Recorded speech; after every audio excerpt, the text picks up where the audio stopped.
Hello and welcome to another CG tip. I've been doing a lot of research lately into quadruped limbs, mainly because I'm working on a full canine rig as part of my Rigging in Maya series. There are a handful of different approaches to this type of rig, so I thought I'd share a few with you while also discussing the pros and cons of each. Plus, I'll show which is my personal favourite and the one I will be using as the base for my course. Hopefully, demonstrating how to build each will also help you when you are choosing the right approach for your own rigs. As an added bonus, I've also spent some time updating my auto limb rigging tool with some cool new features. I'm also going to make the final Maya file used in this video available, so you can download it and play around with each limb configuration.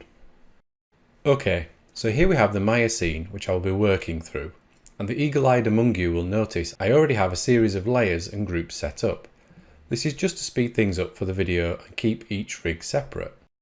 So here we have the first limb. It's already skinned and ready to be rigged. There are also a couple of basic control icons here too for us to use. The very first rig we are going to build is probably the simplest.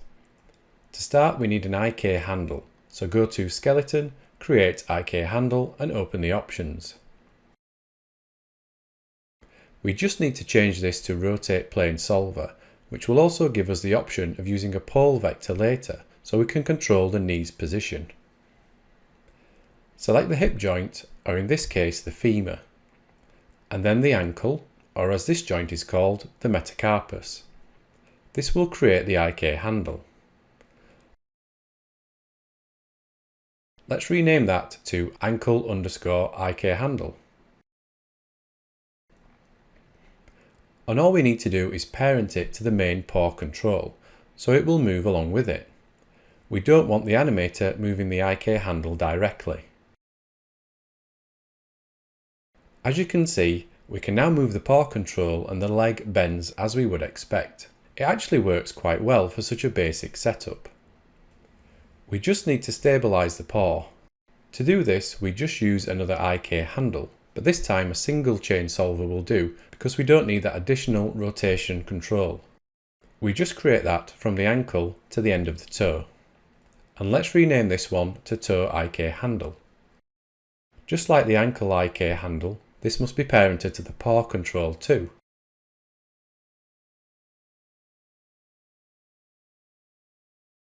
So now, as we move the control around, the knees bend and the paw is stable. We can use the toe IK handle to manipulate the paw, so this could ultimately be connected to another control if needed, or some attributes. We also have this knee control, so let's wire that up next. All we need to do is select the ankle IK handle and go to Constrain Pole Vector. We can now use this to control where the knee points.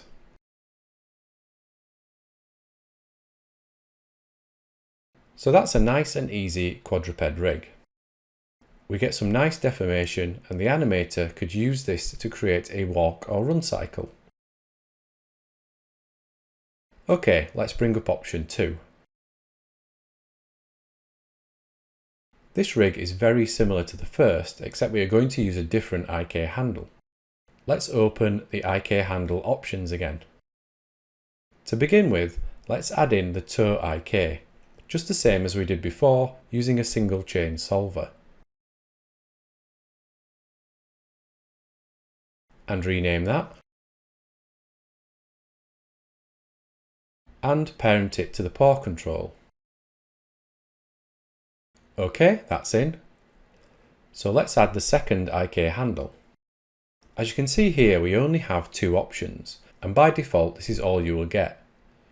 What we need to do is activate another option, and Maya is quite sneaky with this because it's almost hidden. Go down to the MEL input here and type IK Spring Solver. Make sure it's all one word and the 2 S's are capitals. Now you will see we have 2 more options, the Human IK Solver and the IK Spring Solver. Select the Spring Solver, create one from the femur to the metacarpus, just as you did with the first rig. Rename this to Ankle IK Handle 2. and parent it to the paw control. Let's also quickly use a pole vector constraint to add in the knee control.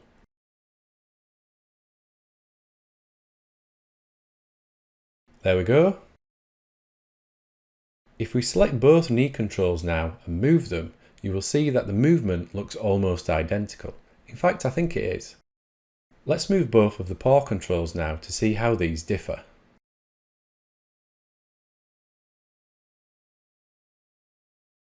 I'll just close this.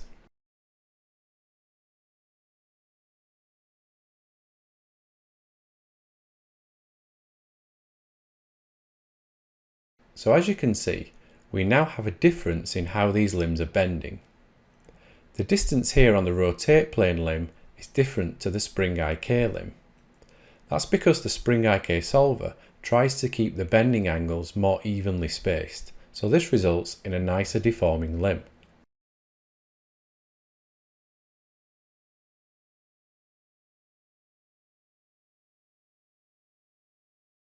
Now you can adjust the spring solver in the attributes. If I select the IK handle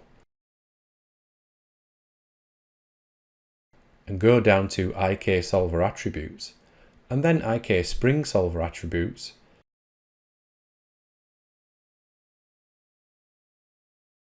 you can see that we can adjust the spring angle bias ramp.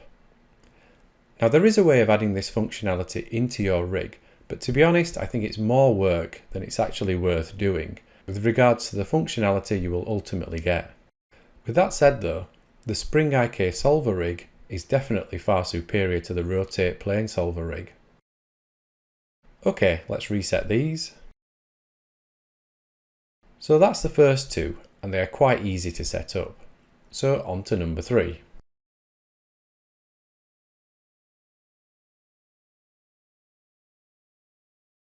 And let's start with that toe IK handle, just the same as we did before using a single chain solver.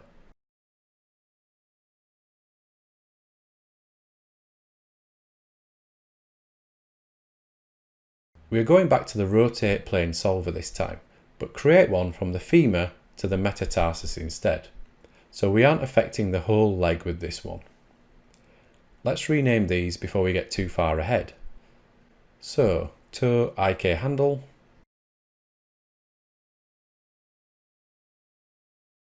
and knee IK handle. Now we are going to use a second single chain solver, but this will go from the metatarsus down to the metacarpus. Sorry if these names start to get confusing, but you can see which ones I'm selecting if you're not sure. So this time we are dividing the IK into 2. Let's call this hock IK handle, and we will parent those 3 to the paw control.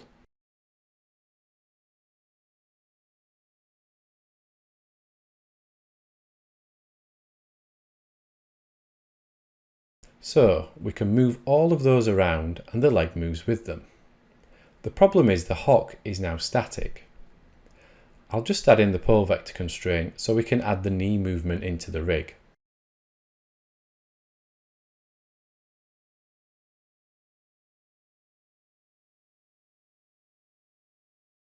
That's good. The problem here is we have no control over the lower portion of the limb, but we can easily add that in. With the knee IK handle selected, simply group it by pressing Ctrl and G.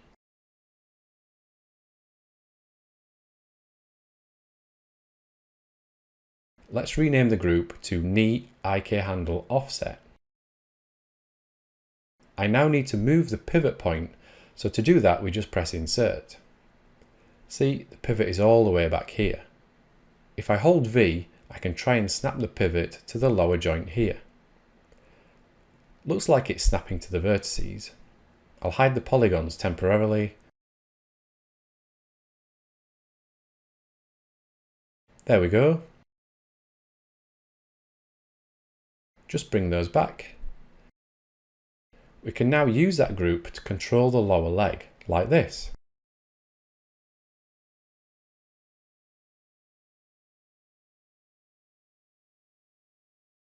You see, we just use the rotations, so you could easily add these to a control to make it more interactive. Or just add some extra attributes to the paw control. So the beauty of this setup is that we have more control over the overall pose of the leg. The problem is, it means a bit of extra work for the animator. So it's a trade-off really.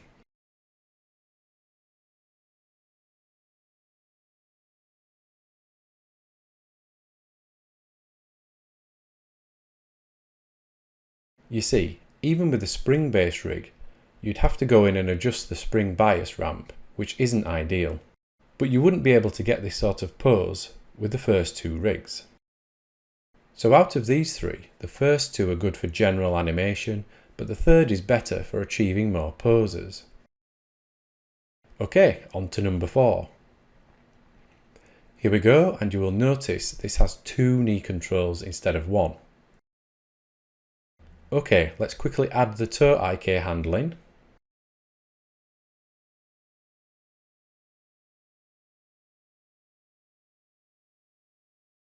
And rename it.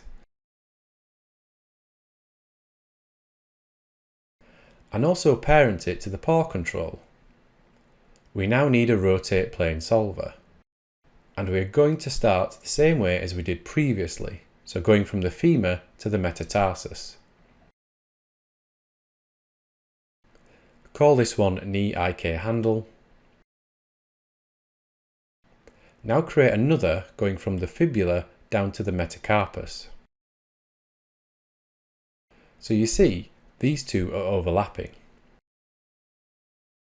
Call this hock IK handle. And we will parent these to the paw too. So you see, this is why we need 2 knee controls.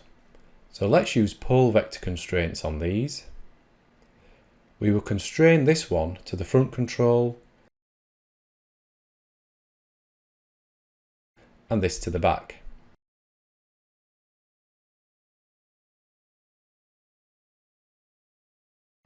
So again, we can control the whole leg. But we do still have the static hock section here. We can, however, use the knee control to adjust the front and back knees.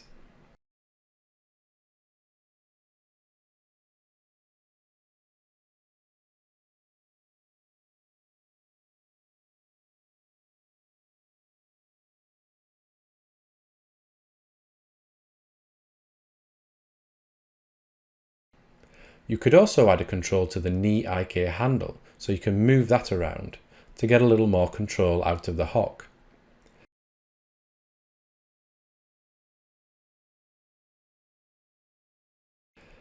So this essentially has 3 controls, so it's more for the animator to play with, which could complicate things.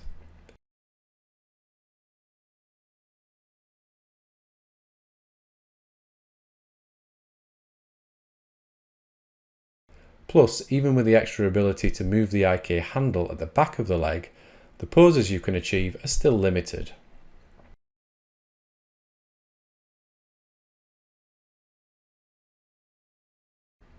You do get some nice movement with the front knee control, as you can see.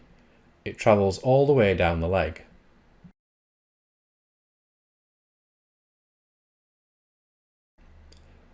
So that's 4 legs. Let's move on to number 5. You'll see with this one that we've dropped back down to just the 1 knee control. This is also the first setup where we are going to use 2 skeletons. So let's duplicate the root control and move this up. I'm also going to add a prefix to these joints so we can clearly see the difference between the 2 joint chains. I'll call it driver, because this skeleton is going to drive a second. Just remove that one as well. OK.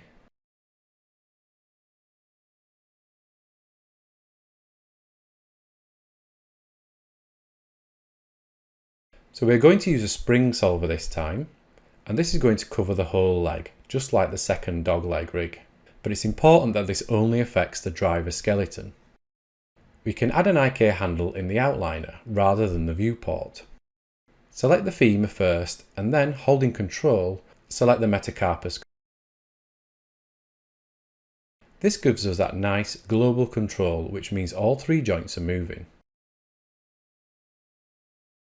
I'll just hide the driver skeleton now because we need to work on the main one, which is connected to the skin. Now we need a rotate plane solver. This will go from the femur to the metatarsus joint. Actually, let's rename these. Ankle IK handle.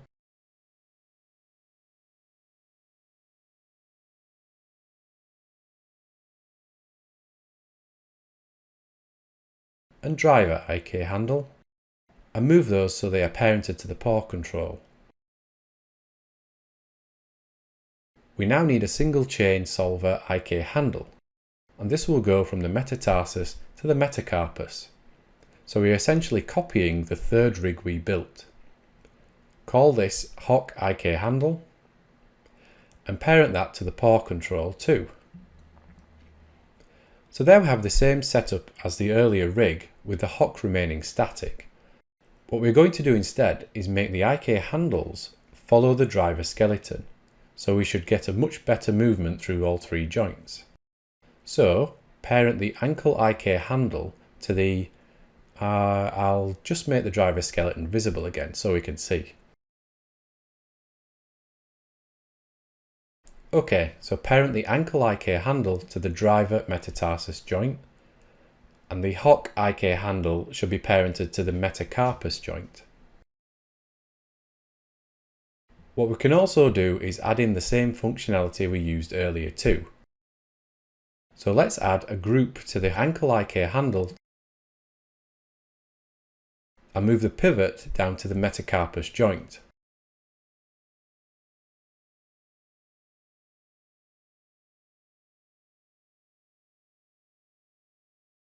Okay, that works. Just rename the group.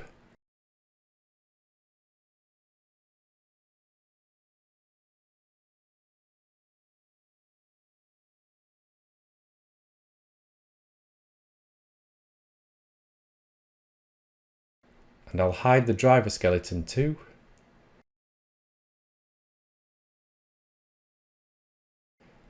Oh, I'll just fix that paw movement. So just use another single chain solver.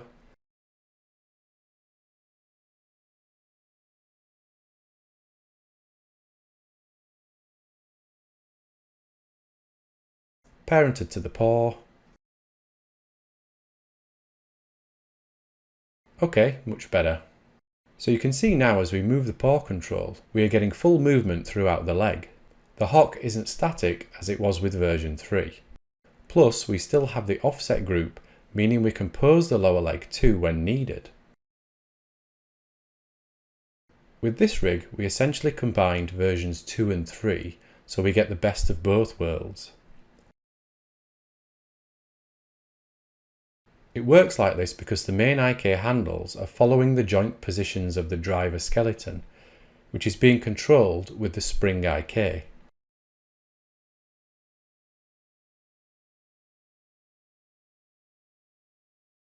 If we go back and compare with version 3,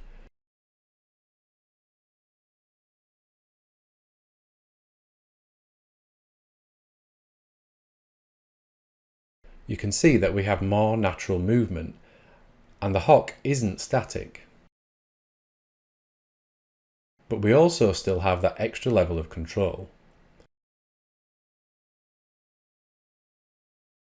I'll just reset these. There's one more step we need to follow with this limb.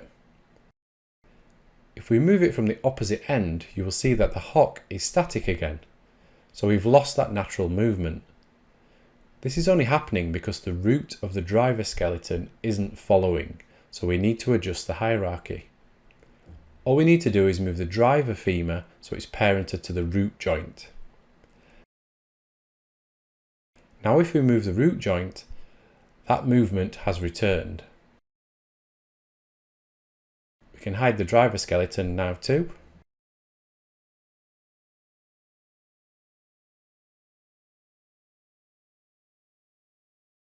There we go.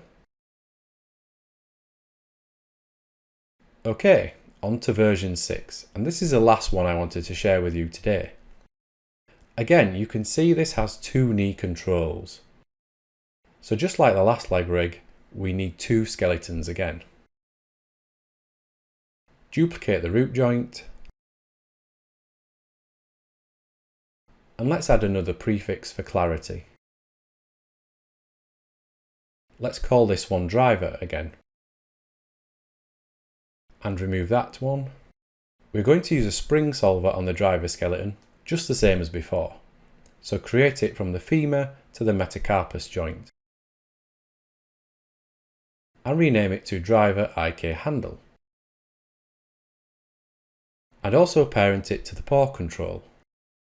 I'll hide the driver skeleton. Create a rotate plane solver going from the fibula to the metacarpus joints.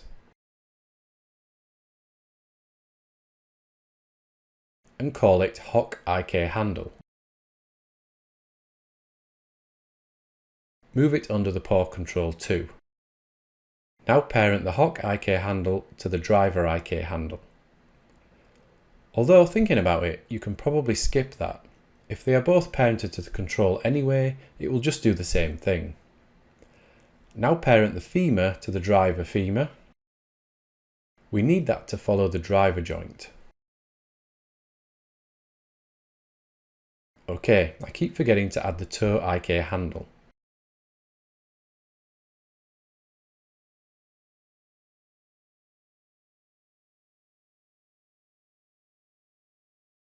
I'll hide the driver skeleton.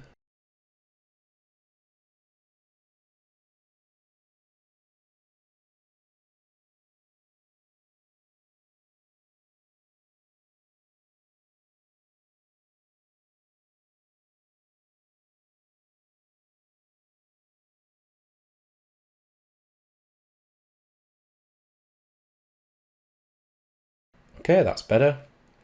Now let's connect the knee controls. We're just going to use two pole vector constraints.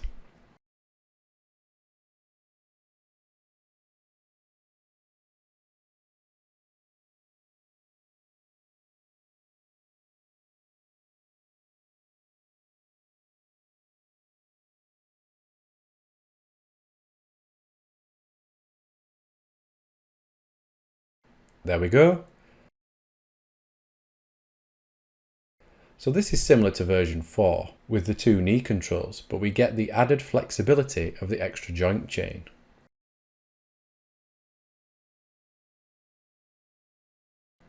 Okay, so that's the 6 main rigs I wanted to share with you today. What I'm going to do now is I'm just going to spend a little bit of time cleaning them up and adding in a few extra controls, but I'll be back in a sec. So I've gone through the rigs now and tidied them up.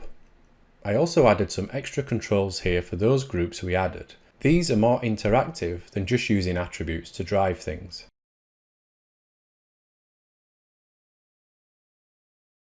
Let's move all the legs now and see what we have.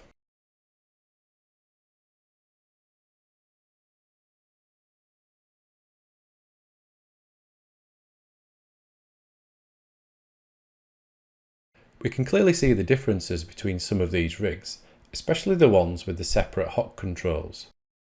With the first two, which are just simple IK handle rigs, we can control the knees, but that's about all.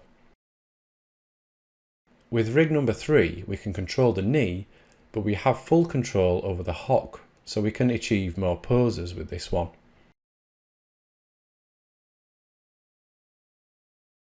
If we look at number 4, we have the two knee controls, but movement is slightly limited compared to number 3. Although I think I forgot to add in that extra control for the IK handle. I'll make sure that's updated in the source files so you can play around with it. So I've just gone in and quickly added in that extra control, and this is just something along the lines of what I was thinking. But again, you'll be able to play around with this in the source files. For me though, it's still too many controls to give the animator.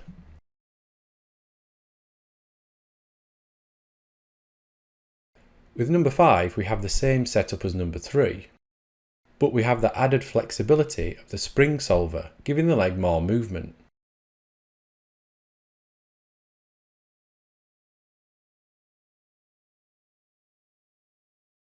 Number 6 suffers from the same limitations as number 4, with the 2 knee controls, but not much of an option for controlling the angle of the hock. Let's try the movement from the upper leg instead.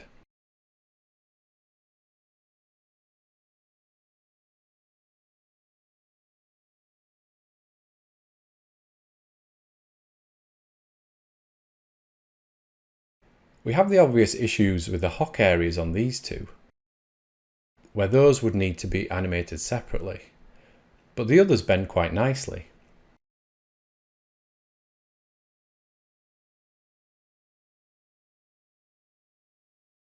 I do like the added functionality that comes with number 3 and number 5.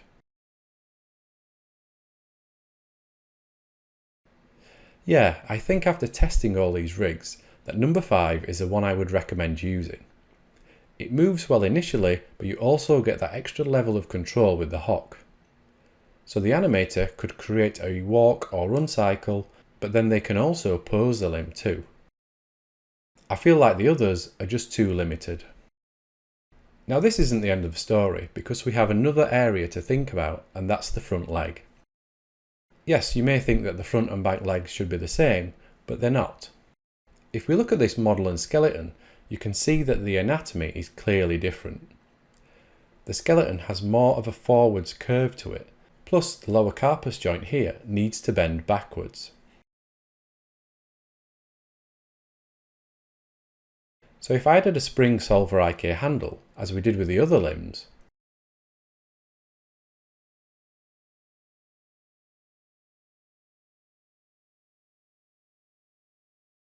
and move it up,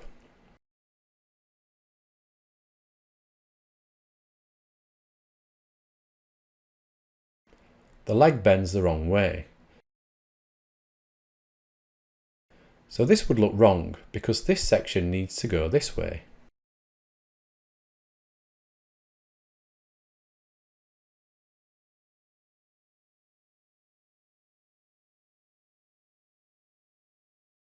In this instance, a simpler setup, like we saw with rig number 3, could be the better option because it would give the hock the flexibility and freedom it needs.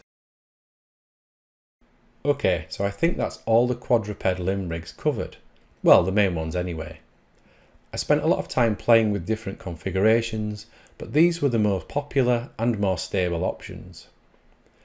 If you do have another approach, however, or a better configuration, I'd love to see it, so please let me know. And also remember that Ant CGI Club members could go ahead and download this file now, so you can play around and experiment with these limbs yourself. Okay, so it's time to talk about the updates I did to the Auto Limb Rigging tool, the ones that I mentioned at the beginning of the video. As you can probably guess, as well as biped support, it now includes quadruped support too, so you can automatically generate a dog leg for your rigs. Let's have a look at it in action so you can get a better idea of how it works. So here we have 4 quadruped limbs, 2 at the back and 2 at the front. If I open the tool, which is now at version 2, you will see it's looking a little different to version 1. There's a news section up here which will tell you what's been updated and what future updates are planned. The limb type drop-down box has been updated with the new quadruped options. You will see that there are some options that are greyed out. That's because these haven't been added yet, but will be in future releases. Just like down here, the disabled options aren't yet available, but they give you an idea of what's coming. Now, how soon these happen is really up to you guys. The more supporters I get, either here on YouTube or over on my Patreon page, the more time I can spend developing this and all the other tools I have planned. I'd also love to hear any ideas you have of what you would like to see adding to this tool. I want to make this as useful as possible for you. Okay, so just as before, we need to make sure the orientations are set up to match the limb. Primary axis is the joint which points down the joint, so in this case it's Y. The secondary axis is Z, as that's pointing forward, although with this joint it's looking like it's pointing more up. And the up axis is X, which again, with this joint makes things even more confusing as this is pointing right. So long as the primary axis is set, you can adjust the other two to get the right setup for your particular limb. These options are mainly for helping to position controls. Although, thinking about it, I will look into simplifying this in future updates. I think these axes do make more sense if you're working on a biped arm. So all we do is select the leg joints. We need to change the limb type to quadruped rear because this is the back leg. And we are working on the left side, so it's the same as you would work when using version 1. There are options down here for selecting if you want stretchy limbs, volume preservation, and if you want to use a spring IK solver, but we will talk more about those shortly. All we do then is click go, and the limb is rigged. We also have a nice little paw icon too. So we can move the whole leg around. There's the hot control 2 for that extra level of flexibility.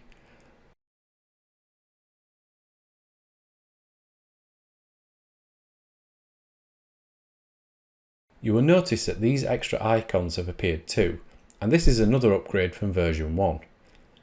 I decided to add these in for you to save you even more time. There's a global root control, and on this is included lots of attributes for you to use. These are for controlling the rig visibility and what the animator has access to. I also added a full hierarchy too, again to keep things organised. The only elements I didn't organise was the base skeletons. You will need to move these into the export skeleton group manually, just for now. So, we had stretch enabled here, so if we move the leg, you see it stretches.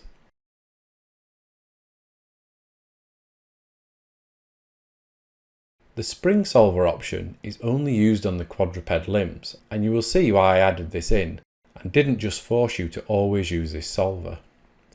If I stretch the leg, once I go past a certain point, the joints start to drift away from the control. Now this is an issue with the spring solver. So yes, using this solver will give us a nicer shape when the leg folds together, but if we want a stretchy limb, it's not as useful. Let's just undo this and go back to the beginning. If I disable spring solver this time and rebuild, the leg looks exactly the same, but this time it's using a rotate plane solver. So as you can see here, it's not folding as nicely. But as it stretches, the joints stay locked to the paw control. So it's a trade-off really. I'd say if the stretchy limb is important to the rig, then just disable the spring solver. Okay, let's rig the right leg. So all we do is select the joints, set this to right and click go. And there we go, the other leg is rigged. So in addition to the stretch option, we also have the volume option, and what this does is add volume preservation into the rig. What this will do is as the leg stretches, it will update the leg to maintain its volume. So essentially, the leg will get thinner the more it stretches. Now it's difficult to see here because these joints aren't skinned. If I select the main leg control, you will see we have a volume offset attribute. This will allow you to also adjust the thickness. If I adjust this now, you will see the joints scaling. So the animator can use this to make the limbs bulge and shrink too. That's the rear legs. Let's look at the front legs. And as I mentioned earlier in the video, the rig for the front legs needs to be tackled in a slightly different way. So start by selecting the joints. Change limb type to quadruped front and side to left. And click go. So there we go, nice and easy, that's rigged. And we can move it around. You will notice though that the hock section is more rigid. This is because this area on a front quadruped limb needs to bend a different way, so we can't use the same rig as the back leg. It's a simpler rig, but it will give you more accurate control.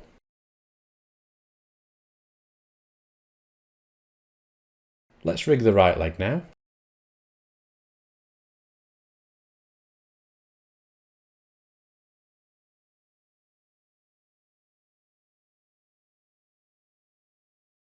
So there we have all the legs rigged in a matter of seconds. They all also have stretchy limbs with volume preservation and full IK and FK support. All I need to do now is move these joints into the hierarchy.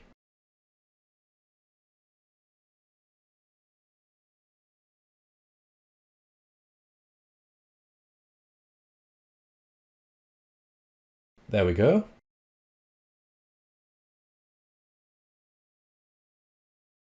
They all move now with the root control too. Okay, let's hide those for now and bring in some basic biped joints. So this is what version 1 was able to do, but even this part has had some improvements.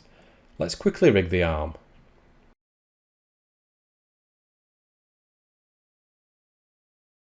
Okay, that's rigged, but because I hid the hierarchy we can't see the controls. I'll just make that visible again. There we go, the left arm is rigged.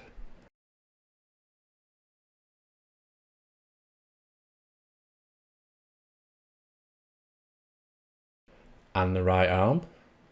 You will notice that the left and right controls are different colours now too, which is a small upgrade from version 1 of the tool. We don't just need to control the limbs from the ends, we can also move the root controls too. It's these controls which you would parent to any hip, clavicle or shoulder controls, so they move with the torso. Now let's rig the biped legs. Remember to update the drop-down boxes. I added a foot icon for you too in this version, so it just makes things easier for the animator. And let's do the right leg.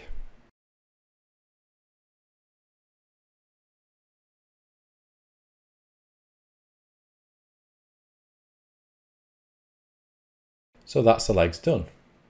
Another update I added was to orient the foot controls so they match the world's orientation. Again, this just makes animation so much easier.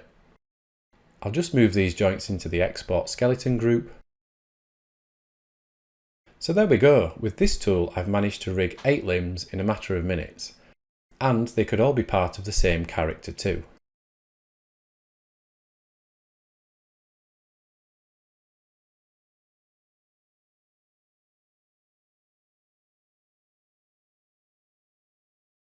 Now this tool is still in development, and as you can see here there is so much more I want to add into it for you. But I can only do this with your support, so please consider joining the AntCGI Club so I can create more tools and videos for you in the future. Speaking of which, those of you who are already part of the club can go ahead and download this script and the Maya scene file now. Well, we've come to the end of another video. If you found it useful, please hit that like button to show your support. While you're at it, you could also subscribe and enable notifications so you are kept up to date with future videos and community posts. If you have any questions or suggestions, please post them in the comments below or contact me through the AntCGI Club Twitter account and I will try my best to reply. Alternatively, you could post them in the AntCGI Club Discord server where I spend more of my time. You can find an exclusive invitation to join in the description below. Remember that you can also join the AntCGI Club to help keep future videos free, while also getting access to exclusive rewards like scripts, models and rigs. Alternatively, if you would just like to show your appreciation, why not treat me to a coffee at my Ko-fi page? The link is on the screen now and in the description below. Thanks again, this is AntCGI signing off and I will see you on the next one.